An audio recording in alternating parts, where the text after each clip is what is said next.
हम बड़े शुक्रगुजार हैं कि बड़े शार्ट नोटिस पे आपको बुलाया गया और आप सब लोग यहाँ हाजिर हो गए हमारी बात सरकार तक पहुँचाने के लिए। आज हम बड़े दुखी हैं, बड़े व्यथित हैं, बड़ी तकलीफ़ हो रही है कि जो भी सरकार आई उसने कभी हमारे दुख दर्द को बांटने की कोशिश नहीं की। हमारे लिए जब हम वहाँ से निकल कर आए अपने इलाकों से जो पाकिस्तान के कब्ज़े में हैं, जम्मू कश्मीर का संविधान बना तो हमारे लिए 25 सीटें रखी गई असेंबली में। 75 सीटें यहाँ थी और 25 पार के लिए थी, जिस इलाके को हम छोड़ कर आए। पार का मतलब है हम पार के हैं, वो सीटें मेरे लिए थी, मेरी बिरादरी के लिए थी। लेकिन आज 75 वर्षों से कभी उन सीटों का मुझे लाभ नहीं मिला। यानी मैं ना अपने इलाके का विधायक चुन पाया, ना मेंबर पार्लियामेंट चुन पाया। और मैं समझता हूँ कि अगर हमारी तबाही और बर्बादी का इतिहास लिखा गया, वो इसी कारण से लिखा गया क्योंकि हमारी नुमाइंदगी कभी विधानसभा में या पार्लियामेंट में नहीं थी।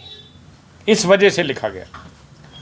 और आप देखें कि 1957 में मेरे लिए प्रोविज़न है कॉन्स्टिट्यूशन के अंदर, वादवा कमेटी बनती है। वादवा कमेटी कहती है कि आपने 24 सीटें जो फ्रीज़ की हुई हैं उनमें से 8 सीटें इन लोगों को दे दीजिए जो 12 लाख लोग जम्मू कश्मीर में रहते हैं और 5 लाख लोग जम्मू कश्मीर के बाहर अन्य राज्यों में रहते हैं। इनको 8 सीटें दे दीजिए। उसके बाद वोरा साहब आए, जो यहाँ गवर्नर रहे, NN वोरा। वो पहले इंटरलोकेटर बन के आए, शायद आपको याद होगा, आप सभी प्रेस के लोग हैं।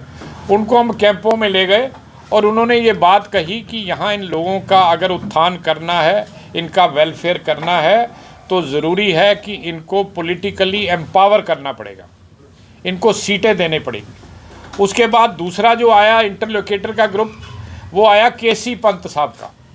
KC पंत भी इंटरलोकेटर बनकर आए, उन्होंने भी कहा इनको 8 सीटें मिलनी चाहिए।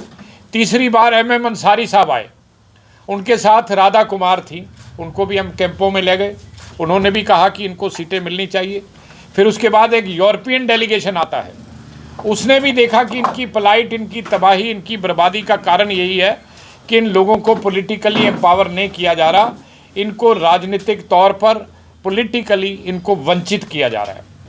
इन्होंने उसको भी नज़रअंदाज किया। फिर आप देखें कि जो पार्लियामेंट्री स्टैंडिंग कमेटी आई, जिसको वेंकैया नायडू हेड कर रहे थे। मैं वेंकैया नायडू जानबूझ के ज़ोर से बोल रहा हूँ क्योंकि वेंकैया नायडू भारतीय जनता पार्टी के राष्ट्रीय अध्यक्ष रहे और हिंदुस्तान के उपराष्ट्रपति रहे।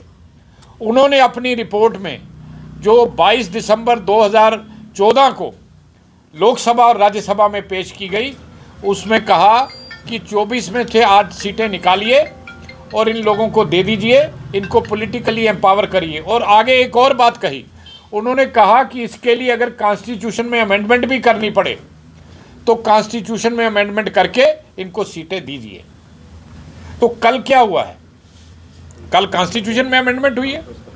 आपने अपनी पार्टी के अध्यक्ष की उन सिफारिशों को नज़रअंदाज किया जिसमें उन्होंने कहा था इनको 8 सीटें दें, और आपने हमें जलील करने के लिए, हमें नीचा दिखाने के लिए 1 सीट दी। ये क्या तमाशा है? और वो जो सीट भी दी एक, उसका अधिकार अपने पास रखा कि हम जिसको चाहें नॉमिनेट करें। वो क्यों रखा? कि हम किसी पपट को बनाएंगे जो हमारी बोली बोले, जो हमारी आवाज़ में बात करे, ताकि रिफ्यूजियों की नुमाइंदगी वहाँ ना हो। और 2 सीटें आपने वैली माइग्रेंट्स को, कश्मीरियों को दी। कल तो खुद कहा होम मिनिस्टर साहब ने कि कश्मीरी पंडितों की संख्या 1,57,000 है। ये पार्लियामेंट के फ्लोर पे बोला। वो लोग 1.5 लाख और 2 सीटें, हम लोग 17 लाख और 1 सीट।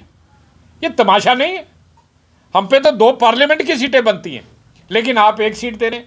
और मेरे लिए, जैसे मैंने आपको गिनवाया कि मेरे कॉन्स्टिट्यूशन से लेके आज तक 8-10 कमेटियां और कमीशन सिफारिश कर चुके हैं इनको मिलनी चाहिए 8 सीटें।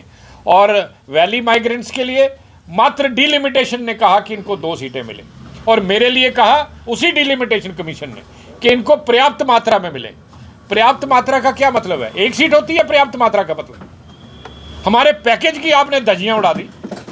पैकेज था कि इनको 25-25 लाख रुपया मिले, आपने उसको बंद कर दिया। दोबारा बात ही नहीं करते उस पे था कि हमारे बच्चों को प्रोफेशनल टेक्निकल कॉलेज में रिजर्वेशन मिले। इसमें क्या था, कौन सा पैसा लगना था, नहीं दिया आपने। उसमें था कि इनको 8,500 नौकरियों का एक पैकेज दीजिए जो एजुकेटेड अनएम्प्लॉयड यूथ है, उस पर आप चर्चा नहीं करते, आप खामोश हैं।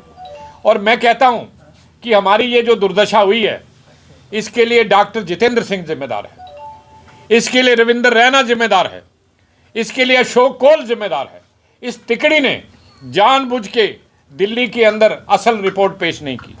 मैं मानता हूं केंद्र में इसकी गलती नहीं हो सकती, क्योंकि हिंदुस्तान बहुत बड़ा है, सभी मुद्दों को उन्होंने देखना होता है, हर एक तक वो पहुंच नहीं पाते।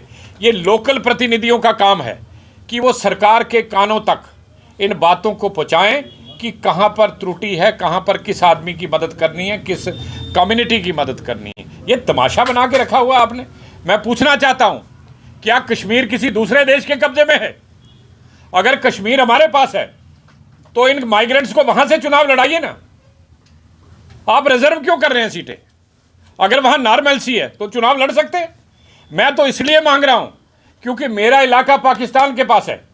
आप कराइए खाली मुजफ्फराबाद को, आप खाली कराइए मीरपुर को, आप खाली कराइए पुंछ को।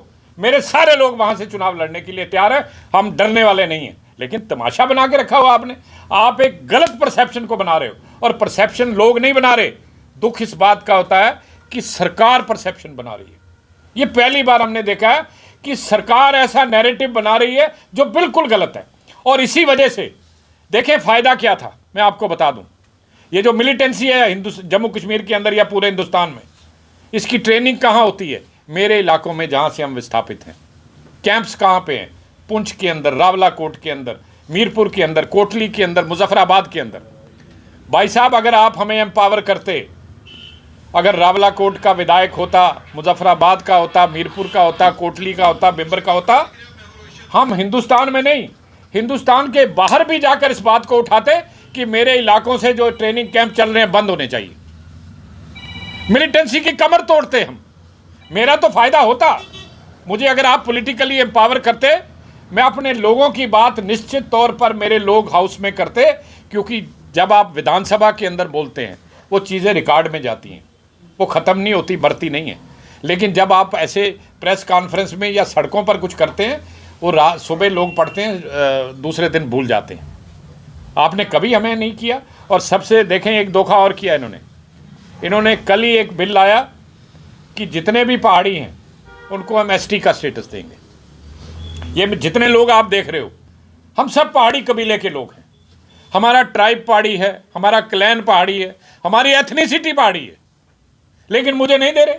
और मज़ेदार बात आप देखिए, मेरे जो लोग पुंछ रजौरी में रहते हैं उनको पहाड़ी दे दिया, लेकिन उन्हीं के रिश्तेदार, उन्हीं के भाई जो जम्मू में रहते हैं उनको कहते हैं जी पहाड़ी नहीं देंगे।